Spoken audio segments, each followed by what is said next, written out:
বাদে নবীন সমাজের তৃতীয় বর্ষের নিয়মিত স্টুডেন্ট এখানেও শফিক ভাই এবং তানহা আরো যারা সবাই বক্তব্য দিচ্ছে আপনারা মানুষ এইগুলা কয়েকজন মানুষ হওয়ার পিছনে আমি জানি না কারণটা কি সম্ভবত পাবলিসিটি করা হয়েছে না।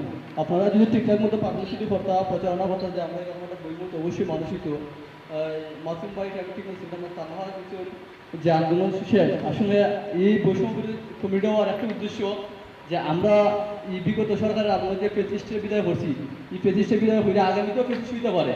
এই ফেসিস্টে আগামী ছাত্ররা যে একটা উৎসাহ পায় প্রেরণা পায় এই প্রেরণা জাগানোর জন্য আমরা যদি 100 জনের 150 জনের একটা কমিটি থাকে তাহলে তারা আমরা হচ্ছে প্রেরণা পাইব। এই ফেসিস্ট আগামী 12 বছর পরে হইতে পারে, আগামী 15 বছর পরে হইতে পারে, কিন্তু ফেসিস্ট এই যুগে যুগে আইব। এই ফেসিস্টের আমরা প্রতারিত করতে একটা প্রেরণা দরকার। আমি মনে করি আগামী ছাত্র জনতার কাছে আমরা প্রেরণা তুলে অবশ্যই আমরা একতা তুইব।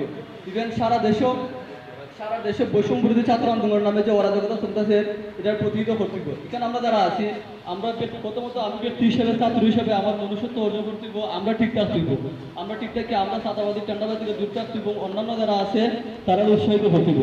আমি শফিক ভাই আছি, আমরা সুকন ভাই আছি, আরো জাবির ভাই যারা আছেন, মাসুম সহ আরো যারা আছেন, আমরা সিনিয়র জুনিয়র, আমি সবাই কিছু রিকোয়েস্ট করবো আমরা ঠিকঠাক মতো পাবলিসিটি করতে পারি। নবীগঞ্জের সরকারি সহ অন্যান্য বড় বড় প্রতিষ্ঠানের ছাত্র আছে, পাশাপাশি আরো কিছু নন ছাত্র যারা আছে সবাই নিয়ে আমরা একটা সুন্দর একটা কমিটি করতাম, সবাই রাখতাম। কমিটিটা কোনো বিষয় নয়, বিষয় হচ্ছে আমরা সবাই ঐক্যবদ্ধ থাকতাম এবং আগামীতে যাতে ফেসিস্ট তৈরি না হয়, আমরা যাতে এই নোংরামি কোনো সামহাত না করতে পারি, এই ধরনের থেকে দূরতার তুললে আমরা সবাই ঐক্যবদ্ধ থাকব। এবং আমি আমার বক্তব্য সমাপ্ত ধন্যবাদ সবাই।